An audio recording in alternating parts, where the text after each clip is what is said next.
సరే, ఉత్తర కొరియా అనగానే మనకేం గుర్తొస్తుంది?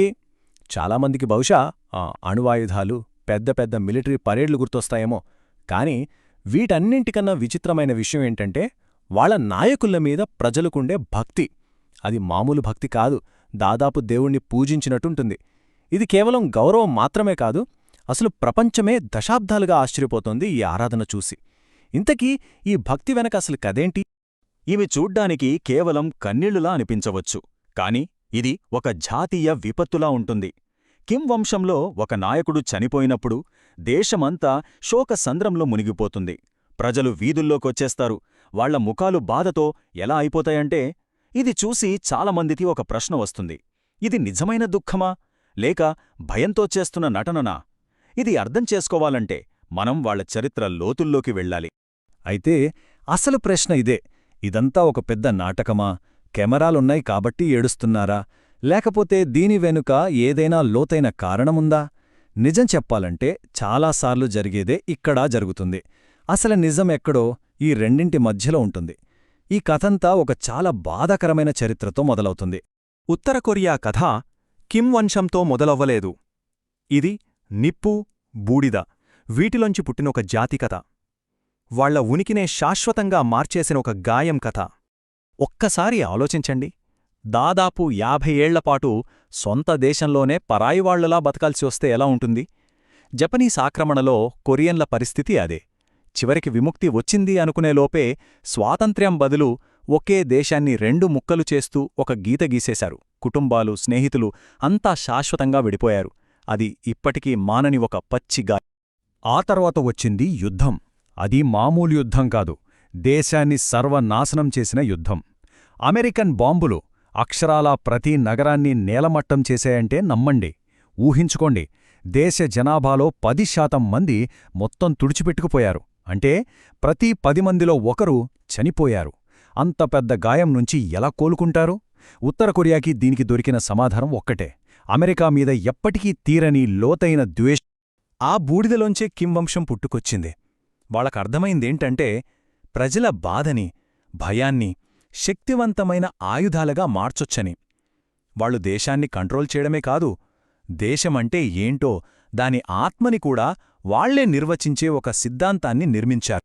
కిమ్ ఇల్ సంగ్ కేవలం ఒక లీడర్గా మిగిలిపోలేదు, అతనొక దేవుడయ్యాడు. సూర్యోంగ్ అంటే గొప్ప నాయకుడు అనే బిరుదు తీసుకున్నాడు. కాని అది కేవలం బిరుదు కాదు, దాని వెనుక ఒక పెద్ద ఆలోచన ఉంది. అదేంటంటే అతని దేశం, దేశమే అతను. అంటే అతని ప్రశ్నిస్తే దేశాన్ని ప్రశ్నించినట్టే, అతన్ని పూజిస్తే దేశాన్ని పూజించినట్టే. తర్వాత వచ్చింది జూచే, అంటే స్వీయ విశ్వాసం. ఉత్తర కొరియాకి ఎవరి సహాయం అవసరం లేదనే ఆలోచన. వాళ్లు ఒంటరిగా, బలంగా, స్వతంత్రంగా బతకగలరు. ఇది వినడానికి చాలా పవర్ఫుల్గా అనిపిస్తుంది, కానీ ఇది చాలా ప్రమాదకరమైన ఆలోచన కూడా. ఇదే వాళ్లని ప్రపంచం నుంచి వేరుచేసింది. ఇప్పటికీ కొనసాగుతున్న వాళ్ల మిలిటరీ ఫస్ట్ మైండ్ సెట్కి కారణం కూడా ఇదే. జూచే సిద్ధాంతం ఉత్తర కొరియాని దక్షిణ కొరియాతో పోల్చి చూపించింది. వాళ్ల దృష్టిలో ఉత్తరం చాలా పవిత్రమైనది, స్వతంత్రమైనది. మరి దక్షిణం? అది అమెరికా చేతిలో కీలుబొమ్మ, విదేశీయుల ప్రభావంతో పాడైపోయింది. ఇది చాలా సింపుల్గా ఉన్న చాలా శక్తివంతమైన కథ. ప్రజల మనసుల్లో ఇది నిజం అనేంత బలంగా నాటుకుపోయింది. మరి వీటన్నింటినీ ఎలా కంట్రోల్ చేశారు? దానికోసం సొంగ్ బున్ అనే ఒక సిస్టం తెచ్చారు. ఇదొక దారుణమైన కుల వ్యవస్థ లాంటిది. పుట్టుకతోనే మీ కుటుంబ చరిత్రను బట్టి మిమ్మల్ని 3 వర్గాలుగా విడగొడతారు. మీ పూర్వీకులు ప్రభుత్వానికి నమ్మకంగా ఉన్నారా? అయితే మీరు కోర్ క్లాస్, మీకు అన్ని అధికారాలు, అవకాశాలు ఉంటాయి. వాళ్ళు అనుమానాస్పదులా? అయితే మీరు వేవరింగ్ క్లాస్, మీ మీద ఎప్పుడూ ఒక కన్నేసుంచుతారు. ఒకవేళ శత్రువులా? ఇంకంతే, మీరు శత్రు క్లాస్, జీవితాంతం శిక్ష అనుభవించాల్సిందే. ఇది సామాజిక నియంత్రణకు ఒక భయంకరమైన ఉదాహరణ. మరి ఈ ఐడియాలజీ వల్ల వాస్తవ ప్రపంచంలో ఏం జరిగింది? ఊహించినట్టే పరిణామాలు చాలా దారుణంగా ఉన్నాయి. ప్రభుత్వం తన శక్తిని నిరూపించుకోవడానికి దేనికైనా తెగగించింది. బాంబులు వేసింది, హత్యలు చేయించింది, చివరికి వేరే దేశాల పౌరుల్ని కిడ్నాప్ చేసి వాళ్లతో తమ గూఢచారులకు ట్రైనింగ్ ఇప్పించింది. ఇదంతా ప్రభుత్వమే స్పాన్సర్ చేసిన టెర్రరిజం లాంటిది. తమ శత్రువుల గుండెల్లో భయం పుట్టించడానికి ఇవన్నీ చేశారు.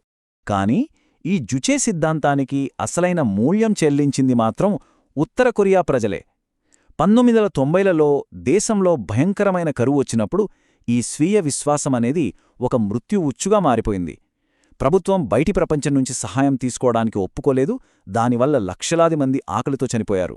ఇది నిజానికి ఆపగలిగే ఒక మానవ విషాదం. ప్రజలు ఆకలితో చనిపోతుంటే ప్రభుత్వమేం చేస్తోంది?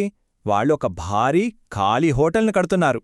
ఈ ర్యూగ్యాంగ్ హోటల్ వాళ్ల వంకర ఆలోచనలకు సరైన చిహ్నం. ప్రజల ప్రాణాల కంటే తమ ఇమేజ్కే ఎక్కువ విలువిచ్చే ప్రభుత్వం వాళ్లది. ఇదంతా మనల్ని చివరికి అణు కార్యక్రమం దగ్గరికి తీసుకొస్తుంది. బయటి వాళ్లకు ఇది పిచ్చిలా అనిపించవచ్చు, కాని జుచే లాజిక్ ప్రకారం చూస్తే ఇది కరెక్టే. ఎవ్వర్నీ నమ్మలేనప్పుడు మిమ్మల్ని మీరు కాపాడుకోవడానికి ఒక అంతిమ ఆయుధం కావాలి. ఆ అణుబాంబే ఉత్తర కొరియాకు ఫైనల్ ఇన్సూరెన్స్ పాలసీ. మరి ఇప్పుడు కిమ్ జాంగ్ ఉన్ వచ్చాక ఏమైనా మారిందా? స్విట్జర్లాండ్లో చదువుకున్నాడు, బాస్కెట్బాల్ అంటే ఇష్టం. ఈ కొత్త నాయకుడు దేశాన్ని ఏమైనా కొత్త దారిలో నడిపించాడా? మొదట్లో మార్పు వస్తుందని చాలామంది ఆశించారు. ఎందుకంటే అతను తన తండ్రి తాత లాంటివాడు కాదు. అతను పాశ్చాత్య దేశాల్లో ఉన్నాడు, అతనికి బయటి ప్రపంచం గురించి తెలుసు. బహుశా అతనేదైనా మార్పు తెస్తాడేమో అని అందరూ అనుకున్నారు. నిజమే, అతని స్టైల్ చాలా భిన్నంగా ఉంది.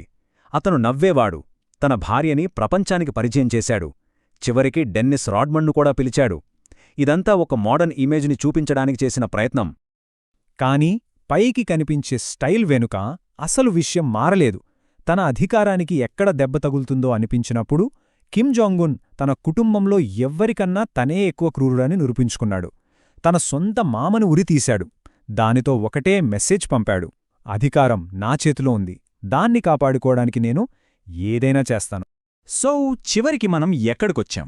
ఉత్తర కొరియా ప్రజలు వాళ్ల నాయకుల్ని ప్రేమిస్తున్నారా లేక భయపడుతున్నారా? అసలు 70 ఏళ్ల తర్వాత ఆ రెండింటి మధ్య తేడా అనేది ఏమైనా మిగిలిందా? ఒకే అబద్ధాన్ని పదే పదే చాలా కాలంపాటు చెప్తూ ఉంటే అదే ఒక రకమైన నిజమైపోదా? బహుశా ఇదే ఉత్తర కొరియా గురించిన అతిపెద్ద రహస్యం. దీనికి సమాధానం బహుశా మనకి ఎప్పటికీ దొరక్కపోవచ్చు.